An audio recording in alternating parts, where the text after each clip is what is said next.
হঠাৎ মাথায় আসলো পাঁচমিশালি সবজি দিয়ে নিরামিষ একটা যদি রান্না করি কেমন হবে।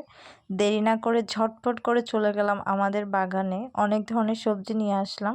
এই দেখো না কত ধরনের সবজি কেটে নিয়েছি, কুমড়া শাক, টমেটো, সাজনা, তারপর বেগুন, কাঁচা কলা, তারপর মিষ্টি কুমড়া, এই সবগুলোই কিন্তু আম্মু নিজের হাতে গাছ লাগিয়েছিল, শুধু আলুটা বাদে।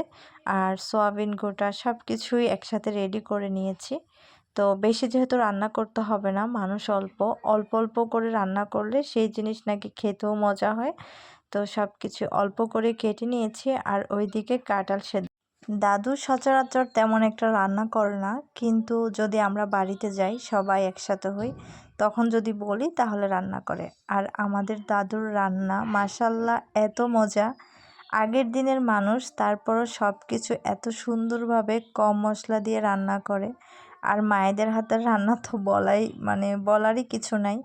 আমার তো মনে হয় প্রতিটা মায়ের হাতের রান্না অসাধারণ। আসলে যখন দূরে থাকি তখন সেই বাড়ির সব রান্না বান্না, খাওয়া দাওয়া, একসাথে থাকা, প্রতিটা জিনিসই খুব মিস করি। আমার মনে হয় প্রতিটা মানুষই আসলে এরকম, যারা দূরে থাকে বাড়ি থেকে বা কোথাও একা থাকে, নিজে রান্না করে খায়, তখন বাড়ির কথাগুলোই সবচাইতে বেশি মজা মনে পড়ে।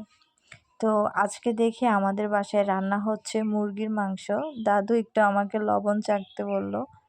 এভাবে তো মাঝে মধ্যে রান্নার ফাঁকে ফাঁকে একটু খেতে আমার কাছে খুবই ভালো লাগে। আমার মতো কে কে এরকম পছন্দ করো অবশ্যই কিন্তু কমেন্টে জানিও। খেয়ে দেখলাম একটু লবণ কম হয়েছে, তো একটু পরিমাণ মতো লবণ দিয়ে আবারও একটু নাড়াচাড়া করে নিচ্ছে। আমি টুকটাক একটু ভিডিও করছি, সাথে একটু হেল্পও করে দিচ্ছিলাম।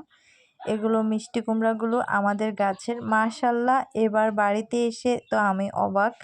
এত ধরনের সবজি লাগিয়েছে আমার আম্মু, কত ধরনের, যেটা বলে বোঝানো যাবে না। আর আমি এদিকে একটু ভুট্টা সিদ্ধ করে নিচ্ছিলাম।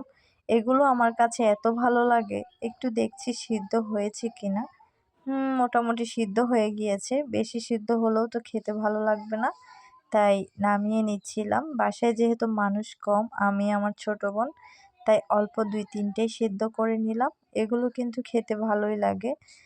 দেখেছো, রাখতে গিয়েও পড়ে গেছে। আসলে আমার দ্বারা কোনো কাজই ভালোভাবে হয় না, এটা সবাই বলে। আমি নিজেও স্বীকার করতে খারাপ লাগে না, কি করব। যাই হোক, মোটামুটি যতটুকুই পারি করার চেষ্টা করি। আমার কাছে সবচাইতে ভালো লাগে আমার দাদির হাতের যে কোনো ভর্তা, যে কোনো, সেটা হোক শুটকি ভর্তা হোক, চাপা শুটকি ভর্তা হোক, খেতে এত বেশি ভালো লাগে। সেটাও তোমাদের কাছে অন্যদিন শেয়ার করব। এখন আল্লাহ হাফেজ।